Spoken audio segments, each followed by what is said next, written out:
Hey everybody. I'm so excited to see people logged on to this. And for those of you who are going to listen later on, thank you so much. I want to start with a quick shout out to Dr. Nathan Knabb for creating this awesome forum, an amazing platform for us to share.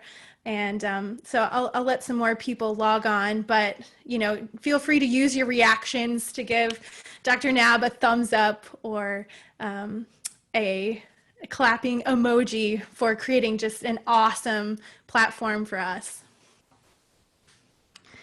So for those of you who may or may not know me, my name is Sarah Roberts, and I am the professor of saxophone and jazz studies at the University of Texas at Tyler. And if you don't know where Tyler is 2 hours east of Dallas and 3 hours north of Houston. So we are centrally located in East Texas, where we have lots of trees and grass, unlike many of the Metroplex areas in Texas. So today's topic is talking about how to get a collegiate job and how to keep a collegiate job. And I actually created a PowerPoint presentation, so I'm going to share my screen right now so that I can show all of you that. All right. Well, I'm going to get started. I'm sure there will be more people joining us, but I really felt like this is a great topic to discuss. Some of the things we're going to talk about maybe aren't addressed in degrees and when we're going through college. And it's near and dear to my heart because I'm currently going through the process of putting my tenure dossier together. So I can't speak from the experience of having gained tenure. Hopefully I will in a year. But right now I just want to share some of my experiences. And if you have questions, feel free to use the chat or raise your hand. And I've left time later on for questions as well. So, there we go. All right, the first thing that I think that we need to do is just set a couple of ground rules. And I think that that is really important as we get started and we talk about what our focus is today. First and foremost, everything that I'm going to share is my personal experience. So if it does not look like your personal experience, that is totally okay. I think everybody's path is different, and that's great because not only can we learn from each other, but we don't all want to be exactly the same. And finally, if your path is different, don't worry. I am a firm believer that every voice in our profession is valid. So don't let anyone tell you otherwise. I think that we all are going to have challenges that we overcome, and we're all going to have a tenacious attitude and work very hard. But if we do that, I truly believe that we all are going to find our way in the music world and beyond. To get started, I think the first thing that we need to do is look at some statistics. It's really important to know what we are up against when we're going to go into a collegiate academic career. I remember in graduate school, one of my professors brought in a table that not only showed how many doctorate degrees were being granted, but it even had the specifics of how many saxophone doctorate degrees were being granted for a specific year. Now, I didn't do that actual research, but I did do a little bit of research and found on the Digest of Education Statistics online, I found a table that compared the number of doctorate degrees that were being granted in the visual and performing arts sector by post-secondary institutions, and that table ranged from the 1970-71 academic year all the way to 2017-2018 academic year. And as you might imagine, we are definitely conferring more doctorate degrees now versus in 1970-71. And the percentage of those is up from 2007 and 8 to 2017-18 by 21%. So we keep conferring more and more doctorate degrees, and I think that that's really important to know, because that means our job market is becoming more and more saturated. And when you compare that with the amount of jobs that are posted on a yearly basis, we definitely don't have as many jobs being posted as we do degree candidates that are getting conferred. So one personal note on this topic is when I was hired at the University of Texas at Tyler, I was hired in 2014, and there were over 70 applicants for my one position. In addition, the school listed the position as a saxophone and jazz job, a trumpet and jazz job, a percussion and jazz job, and other duties as assigned. So that tells you that universities are looking for people that can wear many different hats.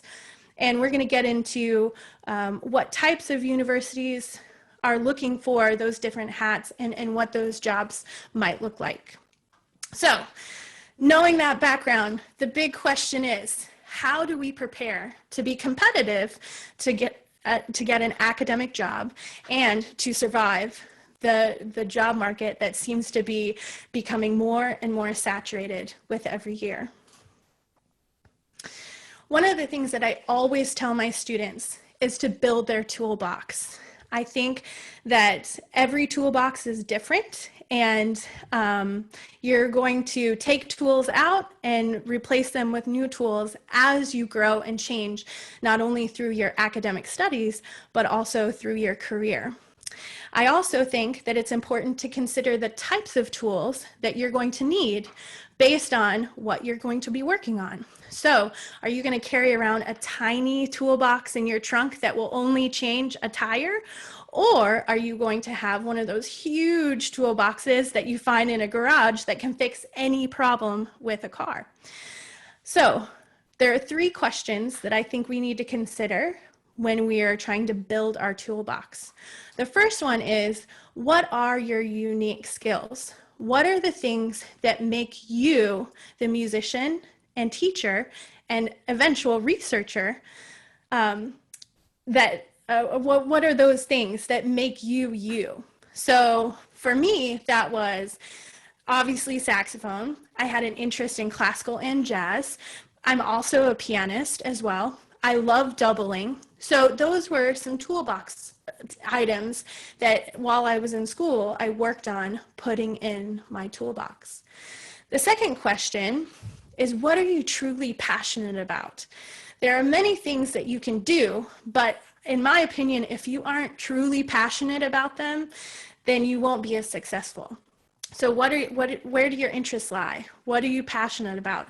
And how is that going to translate into your future career?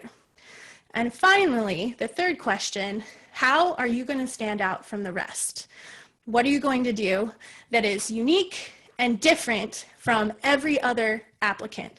And if there are 69 other applicants for your job position, is your portfolio going to look unique and different?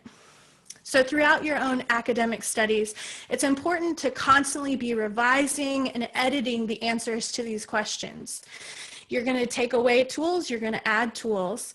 For example, like I said, I had interest in jazz and classical. So throughout my studies, I pursued both of those. And that was really on the recommendation of my undergraduate professor, because he had seen the job market changing and jobs not being listed as a saxophone professor or a professor in jazz, but them being combined. So I was really grateful that one of my very first teachers encouraged me to pursue both. And thankfully, when my job came open, I could fit the bill. All right, so now that we've set some ground rules and we've talked about some general topics, let's get to the nitty-gritty of what it takes to get a job. How are you going to land your job? That's the big question. First, you need to know your job market. So we've already discussed the issue of saturation in the job market. And that's one piece of the puzzle. That's one part of the equation. In addition, I mentioned that my position was coupled with several different areas: saxophone, trumpet, percussion. So depending on the size of the institution and the nature of the department, you could potentially be asked to do a myriad of things besides what your emphasis is. Therefore, if you haven't done so, it's important to look at job postings and study them so that you know what you're up against. You don't want to get to the end of your collegiate career and realize that you may not be able to fit as many possible jobs as you can. But that doesn't mean that you should take on too many things and overwhelm yourself and not be successful. So there's a fine balance that you have to strike. So I always refer back to what you are passionate about. Stick with your passions and you will be successful. One of the first things listed on a job listing is the classification of that job. That classification gives you a glimpse of what your career might look like if you go to that institution. So it talks about the significance, the benefits in the salary range, and the longevity of that position. So a position that's listed as an adjunct position is very different than a position listed as a full-time tenure track position. And when you're considering jobs and applications, you want to take that into consideration and decide what jobs you would like to go for and how that fits into your life. Maybe you're a gigging and touring musician and you don't want to be tied down to a full-time job. Then an adjunct position would be great. Maybe you want to settle down in an area and you want to have job security and benefits, then you're going to want to look for a full-time position. The next thing that you want to look for in a job ad is the verbiage required versus preferred. In my opinion, if you do not meet the required job details, hit the road and look for another position. Those are the non-negotiables. Now, preferred, whatever details are listed as preferred, they might be a little flexible on. But if it's a saxophone and jazz job and you play trumpet and have only studied Baroque music, it's probably not the job for you and you should move on. It seems obvious, but I've been on many search committees where we've gotten one or two applications that are totally out of left field and don't fit the job description. Finally, make sure that you read the list of duties and expectations very carefully. These details outline what the hiring committee will be looking for when they read your materials. Therefore, you really need to have in mind these details as you prepare your document to be turned in to apply for this job. Every job posting will be slightly different, so make sure that you read carefully and you prepare your materials very, very thoughtfully. So other duties that might be listed: teaching other classes, directing ensembles, other skills that you might have, those are things that you want to highlight in your packet. It's also important to know where you can find collegiate job postings. Not every job is going to be listed on every one of these platforms, but it's important to check them all on a rotating basis. You don't want to obsess over it, but put it in your calendar once a week, twice a month. Look at the job postings. College Music Society is one that you do have to be a member to look at the job postings, but it's a great organization to become a member of. And if you're still a student, it's definitely cheaper to become a member of CMS than in your professional career. They have probably one of the most complete listings of open jobs, and they call it the music vacancy list. Not only do they keep track of and categorize every position, but they will email you every Thursday with the music vacancy list, which is worth its weight in gold when you are busy and trying to live your life with juggling classes and performing and practicing. It's so wonderful to open up your email and see what positions are open. Also keep in mind, not every position is going to be posted on every one of these sites. Certain sites have different price tags for the institution to post their open jobs. So that's why it's important to know about many different places where you can find postings. All right, now let's talk about how to represent yourself on paper, because actually when you apply for a job, your first introduction with the hiring committee is on paper. Maybe that's virtual paper, but it's still on paper. It's one of the most important aspects that you are going to be judged on, and an initial judgment is going to be made. So there's many caveats and nuances to this and how you represent yourself in print form or online. And there are so many avenues that you can take. It's really important that not only you have your materials together, but you actually Google yourself as well and see what's out there and what's accessible. Try and create the narrative that you want to create, whether it's on paper or it's through Google. Try and find what's out there about you, because if you don't Google yourself, other people will be Googling you. So in your packet, you will be asked for these things: a cover letter and a curriculum vitae. Those are standard on any job application. But they might also ask you to include a teaching philosophy and a biography. So if you're still in school and you haven't yet entered the job market, start thinking about how to write these now. The more practice you get writing these, the better off you'll be. So here are some general thoughts with these. First, proofread everything. And when you think you've proofread it, proofread it again. Only go backwards and look for misspelled words. And then consider having a friend proofread it. And maybe a frenemy as well. They might be harder on you than your friends, okay? So proofread, proofread, proofread. I've actually been on a hiring committee where an applicant had the wrong institution in their cover letter.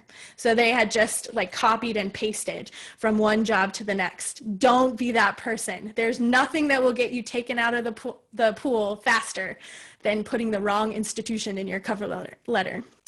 Consider your aesthetic of the materials that you put together, and if it creates a coherent packet. So what I mean by that is, what does it actually look like on paper? And I always think about Legally Blonde and Elle Woods. If you've seen that movie, you know that when she goes to apply for a job, she has her resume on a pink piece of paper and it's scented. And while we all laugh at that, and that's funny and cheeky and whatever, the case can be made that she was memorable and she left a lasting remark based on just the color of paper that she chose. So I'm not telling you to go all out, but think about how your materials look. So I have a link to my curriculum vitae, and hopefully you all can see this. So my curriculum vitae, and actually all of my materials, have the exact same heading. They have the exact same heading because every document I want to look and feel the same. Now, with specifics of my curriculum vitae, I tried to make it very easy to read. So I've tried to make very bold headings that are spaced out so that somebody can go through, say, okay, education, doctorate, here's the dates that they were there. Or for example, if I scroll down, here's my teaching experience, here's where I'm teaching, here's the dates, here's where it is. And then if people want, they can dig a little bit further, but they don't have to dig further because they can just scroll and find all of my positions. So I think it's really important to lay out your documents in a very, very clear way. Because to be quite honest, when you have 70 applicants to go through, the first initial look, they're not going to read every single detail. They're going to look for the big highlights. So you have to find those things that are what you want the reader to notice and catch right away. And then as your application moves further, they're going to read a little bit more detail. So consider the aesthetic of your packet and what it looks like, and how cohesive you can make all of the parts look. It's really a good idea to create some sort of header or footer that has your name and the packet number. Mine actually has my website link on it as well. Something that when they look on every single page, they know that they're looking at your document. Committee members choose to view these documents differently. There are some people who like to print them all out and look at them. So if you have a committee member who has printed out 70 different applications, that's a lot of paper, and you want all of your materials to have the same look and heading so that if it gets lost in the shuffle, they know that it's your packet. And finally, when you're writing the cover letter, make sure that you address the specifics of the job and why you are the ideal candidate.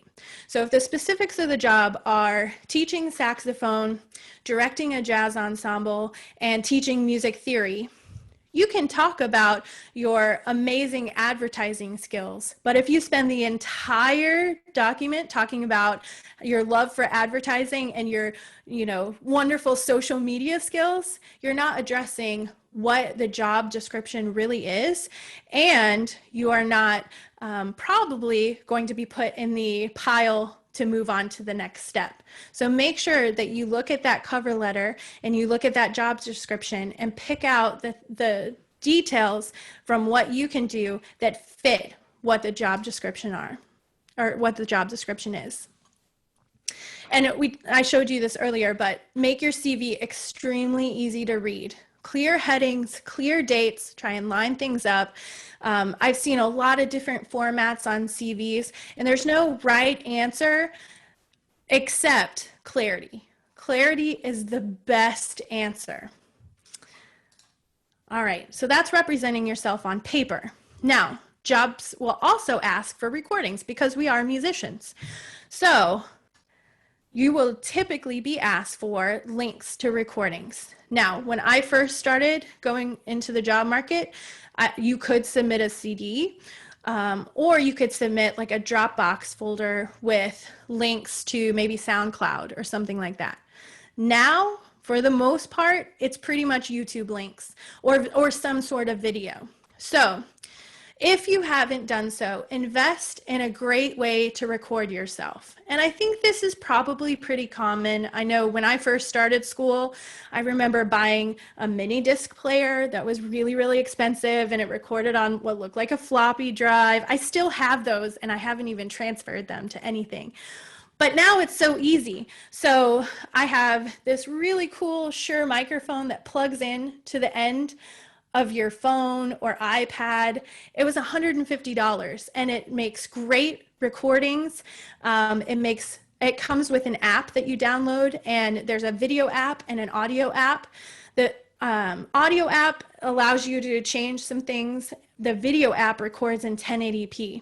It's great. And then it's on your phone. You don't have to do any mixing. It works really well. It works well for live streaming as well. So that's an awesome investment that you can get. Also, maybe something like a Zoom recorder is something great. If you're still in school, invest in something like this and carry it around with you and record every lecture or every guest artist performance or master class. You never know when you might want to go back and listen to those, and record you as well, everything that you do. Zoom is great. They make some that are video as well. But if you don't have something to record yourself with, that's step one. It's up to you to invest in that. And there are some great options that are pretty inexpensive. And then create somewhere where you start building your recording library.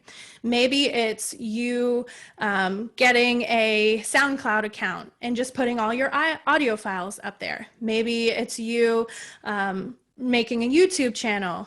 Whatever it may be, start to build that.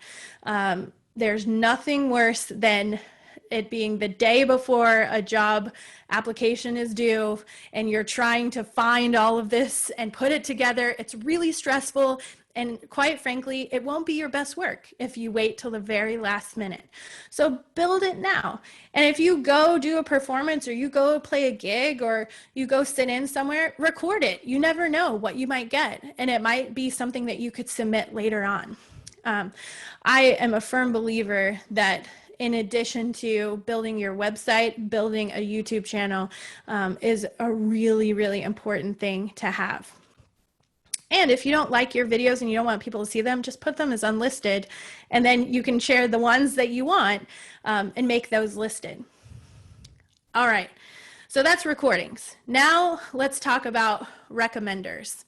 And I know my student Jana is on this call. Jana, I owe you a recommendation, and it is coming, I promise you. But you will be asked to submit probably 3 to 5 recommenders. And you just put typically you're going to just put their contact information in.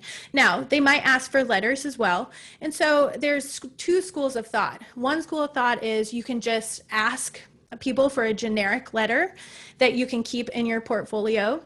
Or 2, you can, every time you apply for a job, ask for a new letter.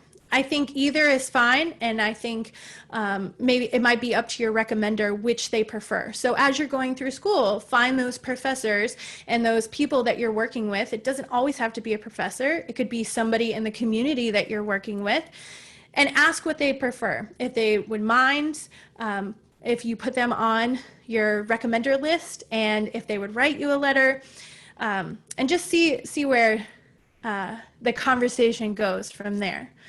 But in general, always ask people if you can list them as a recommender. You would probably be really surprised the number of times I get an email saying, this person has asked you to be a recommender, or please fill out this recommendation for this person, and they have not asked me at all. Now, most of the time my students have been really great in asking, so this isn't a super common problem, but always ask. And you want to make sure that that person is going to speak highly of you. So make sure you ask, and if they seem hesitant or they don't feel comfortable, hopefully they will tell you. But you can get a general read on somebody, and if you don't feel like you're getting a good vibe and they probably won't say something great about you, take them off your recommender list, because you want to have people who are going to support you and going to speak highly of you and your skills. Consider also the possibility that people who are not on your recommender list are probably going to be called. Now, we all know the music world is very, very, very small. And within that, the saxophone world is even smaller. So 9 times out of 10, someone on the hiring committee is going to know somebody that you've worked with, or somebody that you know, or a teacher that you might have had. And quite frankly, if you make it to the round where they're doing reference checks, more than likely they're going to call the people that they know and ask questions. It's human nature to call and ask, hey, what do you know about this person? It happens pretty much every time that I've been on a search committee. So make sure that you aren't a jerk. Don't talk about people behind their backs. Don't be a negative person. Be a positive force for good, and make sure that you treat everyone with the utmost respect, because normally it will get back to the person. So if you go to a conference and you speak poorly of somebody, 9 times out of 10, it's going to get back to that person, and they will find out, and it might have ramifications for your professional career later on. Not to mention, it just doesn't pay to be mean. Just be a nice person. All right, so finally, no job that I've ever applied for has asked for social media. But just like people call references off your reference list, more than likely, people are going to check you out on social media. They're going to do a little search on Facebook and see what they can find. So you want to consider, how do you want yourself portrayed online? What do you want your social media to say about you? Do you want, and I firmly believe there's a way to make your social media say that you work hard and you study and you are, pursuing great things. And there's also a way to portray yourself on social media that says to an employer, maybe we need to look for someone else. So think about how you want to be portrayed. And if you're one of those people who loves posting all of the meals you cook and all of the cat videos that you can find, consider maybe having a personal versus a professional account. I love cooking and posting things, although I'm not as good as my sister. She is a gourmet cook. And I also love cat videos. And if you follow me on any of my social media right now, I have a lot of cat things because we just adopted 2 little kitties and they are super cute. But I also have professional accounts. So if somebody was looking for me, they could find both of those and look at my saxophone things versus my cute little kitten things. There's no shame in that. Posting cat videos, I think it's awesome. But, consider that if an employer is going to search you, what are they going to find? Also, do you have a consistent feel across platforms? So is your Instagram like totally tricked out, looks really hip, very cool, and then they go over to Facebook and you don't even have a profile picture? Maybe you can make them consistent. Now there's a lot of ways that you can share from one platform to the next. So you don't have to actually repost, because you can spend a lot of time on social media, and really we probably should be practicing. So have a consistent feel across platforms. And if you want to up your game a little bit and create some professional looking content, I love canva.com. It's super awesome. They have tons of templates that you can use. You can really kind of create professional looking posts and Instagram stories and just all kinds of things. I highly recommend checking out canva.com. I use it pretty much on a daily basis. And lastly, always assume that your potential employer is going to do a search for you on any platform. It's going to happen. So just be ready for it. And if there are things that you need to start cleaning house with now, do it. Get it off there. All right, so we've kind of talked about the nitty-gritty of how to get to the applicant stage, but we haven't really talked about the interview stage.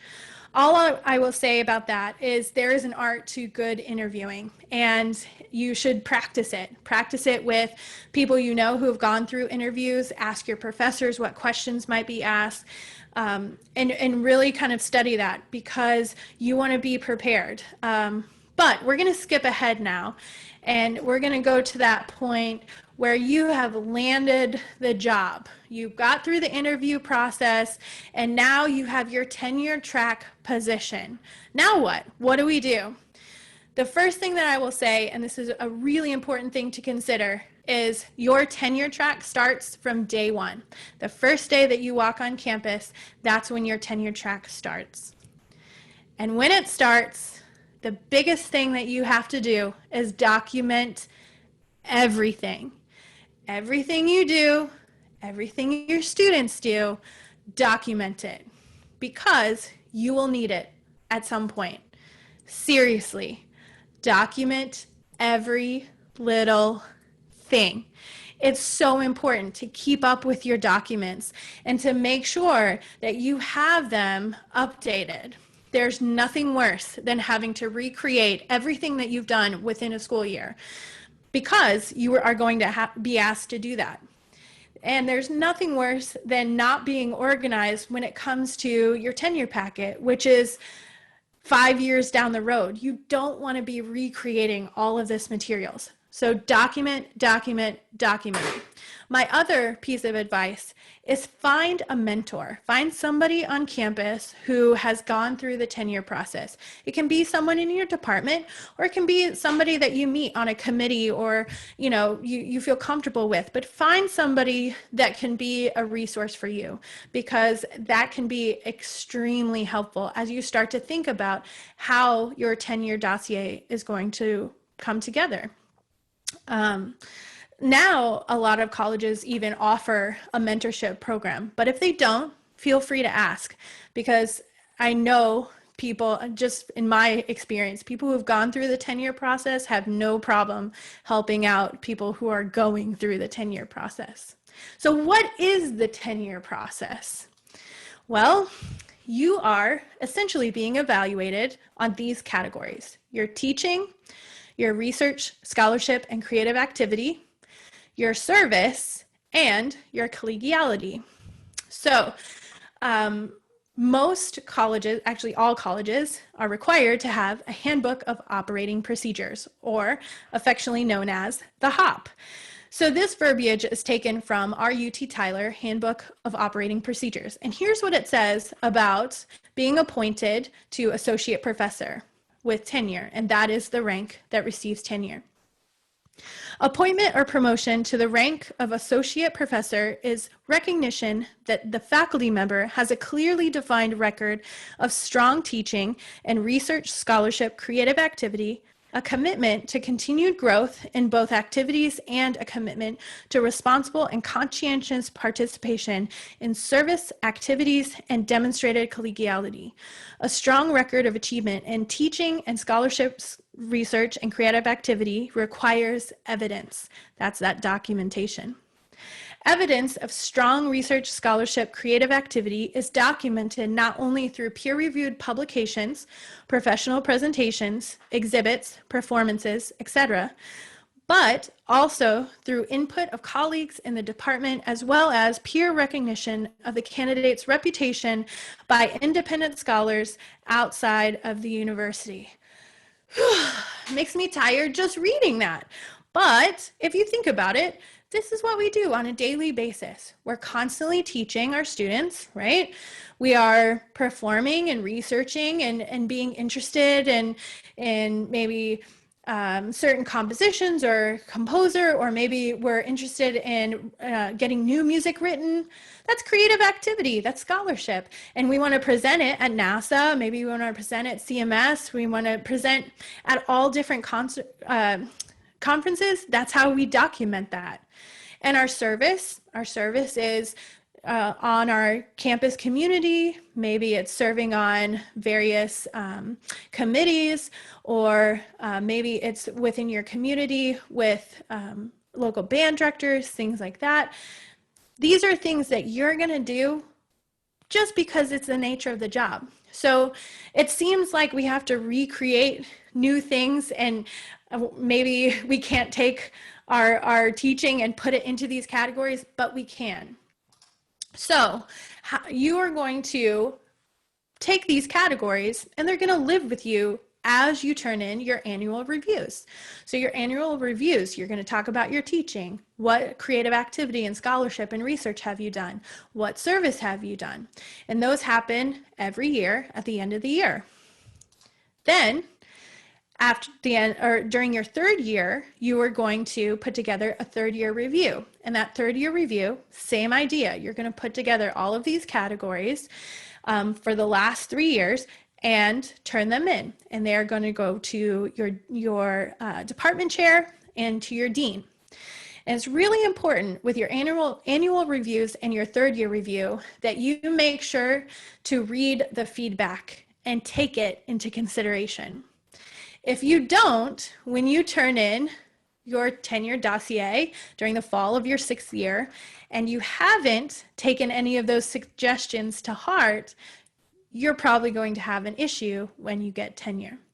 So all of those reviews and the third-year review are going to be categorized with whether you exceed expectation, you meet expectation, or you do not meet expectation. And you will be told those things, and there will be recommendations for things that you can fix. It's really important that you stay on top of that and take those recommendations. And if you don't understand something, go ask. You're not alone. Everybody goes through it.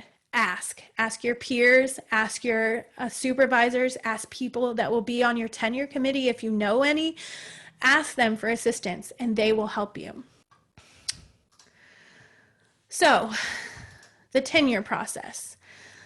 The dossier gets submitted during the fall of your 6th year, and it first goes to your departmental faculty. All of the faculty in your department that have tenure will look at your portfolio. They will make their recommendation. They will then give it to the department chair, who will do the same thing, the college committee, who will do the same thing, the dean, who will do the same thing, the provost and the vice president for academic affairs, and then finally the president. That is how many people are going to be looking at your portfolio. In addition, you will be asked to find external reviewers. And every college is different as to how many you're able to solicit. And it's not you turn in a list of names, but also your department chair will find some external reviewers as well. And they will provide letters based on what your dossier looks like. All of those people take a look at your materials and make a recommendation. So what is part of your materials? Let's break it down. For teaching, some things you want to consider is how do you actually teach? I think it's really important that we figure out meaningful ways to educate, because as we know, when we go through music school, a lot of what we do as a DMA or performance major is learning how to perform. And we don't take classes that teach us how to teach. So I think it's really important to educate yourself on effective manners of teaching. And there are tons of resources that you can find, lots of people you can lean on, and look to those people even on your own campus who are maybe part of an academy of distinguished teachers. Find out what they do. I've learned so much just by looking at our Academy of Distinguished Teachers at UT Tyler. Ways to engage students in the classroom, ways to not just stand in front of the class and lecture, but actually engage my students to be part of their learning, taking their learning outside of the classroom and getting off campus. I think there are so many effective teachers that we need to make sure not only we are great players, but we become effective teachers as well. When you set up your classes, think about those course objectives.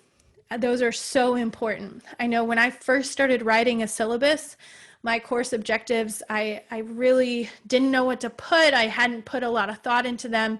And as I am more and more learning how to teach and how to structure my classes, those course objectives are what I constantly refer to.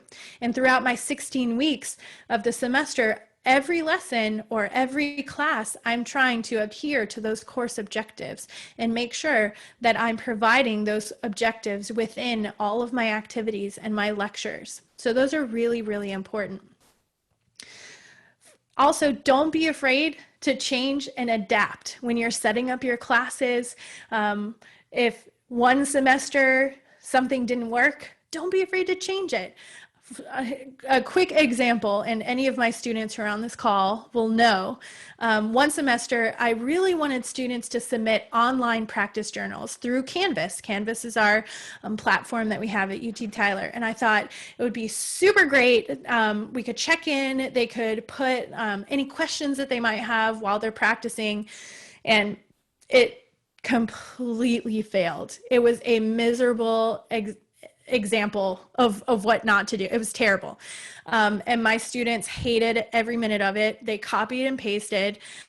So that led me to revamp in private lessons how I track how students are learning and how they're practicing and how I keep up on that. So don't be afraid to change. And if something fails, you're probably going to learn more about you as a teacher and more about your students than you will if something is truly successful the first time.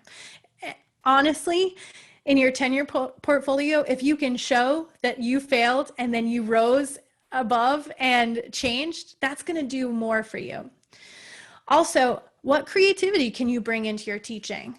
Nobody wants to go into a saxophone lesson and just sit and play their scales and their etude and their solo and be done.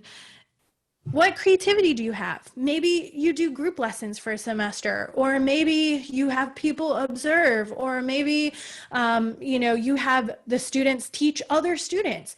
How can you creatively stick to those course objectives and get your students engaged in their learning? I think that that is probably the most important part and to be an effective teacher. Can you get your students outside of the classroom? Can you build on those learning objectives? All of this you want to document because that's going to prove your teaching and your teaching ability. And if your students are really excited and they share something, like they give you a card and they say, oh my gosh, thank you so much, I'm so grateful, whatever that may be, save it. Because that is unsolicited evidence that you have been an effective teacher. Also, with your teaching, when you put that in your dossier, you are going to have to put in your student evaluations. And those student evaluations matter. Now, I'm not saying that every student needs to get an A just so you get a great evaluation. But I think if everything that we've talked about this far, you stay true to and you outline it and you hold students accountable for their learning, but you have meaningful ways of getting them to learn, I think that you're going to have great student evaluations and your students are going to respect you and the classes that you're teaching. Preparing your dossier in terms of research. So this looks a little different to those of us who are performers. Be ready to explain what it is we do and how our research is performance-based. What does that look like? What is that? What does that mean? Most biologists or chemists who are doing, studies and researching in a lab don't understand that our research, if I have a commissioning project with a young composer and I'm performing their piece and working with them to develop that piece, that they may not understand how that is research and effective research. So be able to explain what it is that we are doing and how it looks different. Even though we are performers, look for ways to publish. I don't think anyone expects a performer to have an in-depth qualitative or quantitative study, but there are ways that you can publish and there are journals that you can publish in, and be aware of what are peer-reviewed journals and what are journals where there isn't that panel reviewing, and try and have a mix of that. This one hit me pretty hard. Gigs that are performed at a jazz club, they aren't scholarly research. I perform all the time at various venues, and sometimes I'm performing the same thing that I might perform on a concert hall stage. But really, when you're looking at building your research and making those performances be research-based, make sure that there is a scholarly component. So instead of just playing tunes that I might want to play on my research-based performances, I might look at a particular composer. For example, I did a whole concert of Cole Porter music a couple years ago, and that can be considered scholarly research. Begin to track the impact that your research has so that you can write some sort of narrative. So by you doing whatever project you're doing or whatever performance you're doing, what impact did that have for your students or for the school or in the field, in the saxophone field?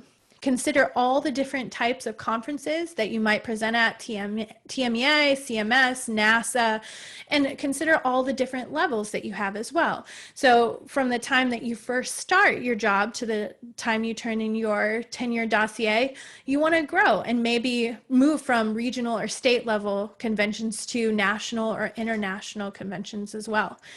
Don't be afraid to perform on and off campus, and those off-campus performances are still research, even though they aren't on campus. Within a service, there are different levels that you're going to have. You'll have university service, which might look like committee work, advising students, maybe you sponsor a student club, something like that. You'll have service to your discipline, so participating in your professional organizations. Maybe try and be a representative for one of those organizations or run for a particular office. Or maybe you're going to serve on some various committees or boards. For example, if you have a local orchestra in your town, maybe you can serve on their board or at least on a committee. And then service to the surrounding community. So, serving on community boards that maybe aren't music specific, but are ways that you can make a meaningful connection within the community.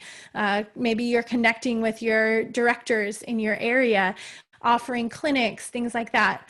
Or maybe you're working with various community groups. For a while, I directed our Tyler community band, and it was super fun. And I met so many people that I otherwise wouldn't have met, which has built my network. And it also fits into community service. It was fantastic. So those are the three aspects. I didn't talk about collegiality because I think earlier in this presentation, I said, don't be a jerk. That's collegiality. Respect your peers, respect their work, respect their ideas. And even if you disagree, that doesn't mean that either party is incorrect. It means that we all have an opinion and we're all allowed to have that opinion. And so we need to respect each other.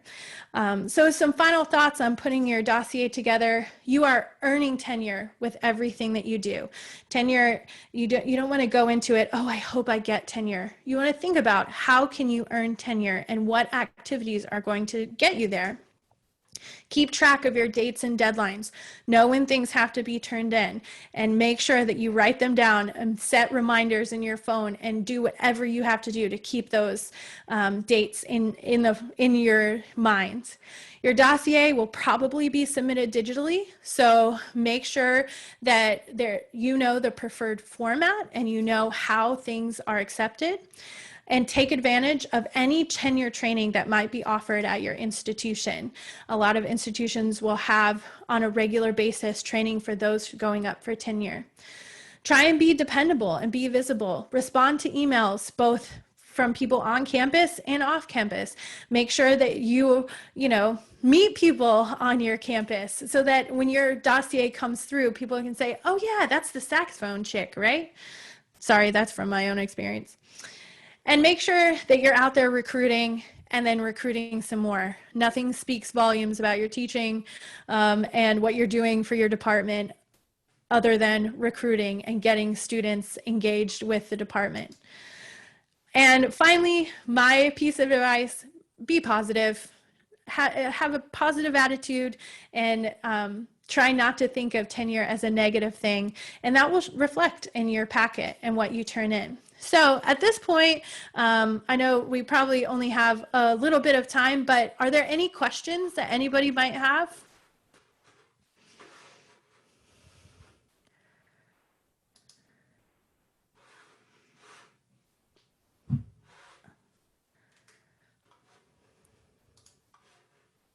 Oh, let's see.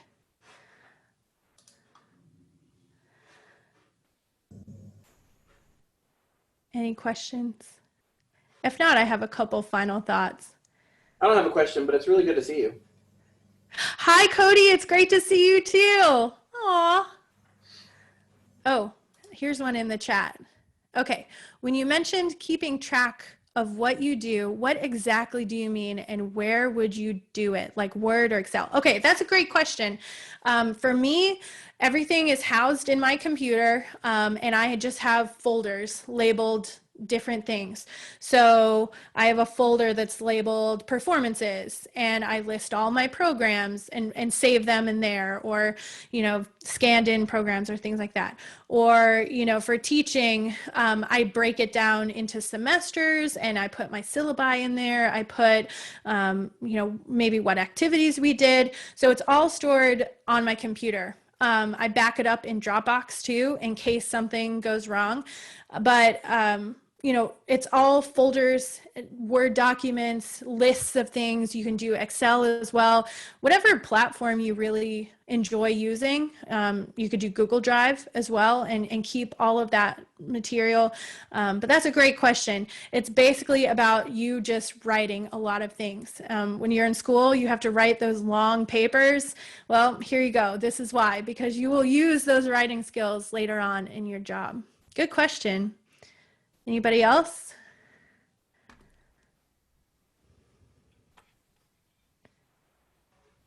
Dr. Roberts, can you hear me? Hi, Justin. Hey there, how you doing? Good. How are you? Oh, good. So maybe if you want to share some of your favorite interview questions that you've heard. That's a good one. Definitely favorite interview questions. The first one that they will ask is, why do you want this job? So be prepared. And you can't say, I need a job because I like to eat. That doesn't work. Another question will probably center around, what ideas do you have for recruitment? And if you're just coming out of school and you don't have recruiting experience, come up with ideas of how you might recruit. I think that's really important because especially a smaller program, they want to know if you have any ideas to grow their program.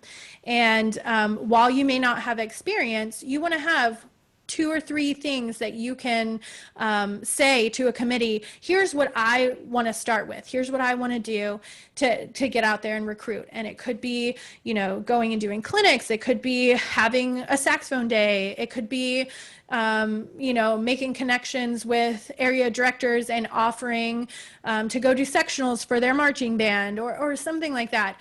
But that's one thing that I've seen that sticks in my head from some of our hiring committees is you can definitely tell the people who have experience versus the people that don't, because they know how to answer that question. And I think that young applicants can answer that question. It's just not on their mind that will be asked because they haven't had a position and they haven't had to grow their program yet. They will, let's see, they will ask you about what your scholarship and research goals are. So be thinking, and when you leave school, unfortunately, you don't have a professor telling you, you should study this, you should do this, so that's going to have to come from you. And so, you want to be self-guiding and self-driving yourself for those research goals as well. Those are the ones that stick out in my mind the most, I would say. All right, thanks. Yeah, good question. Anybody else?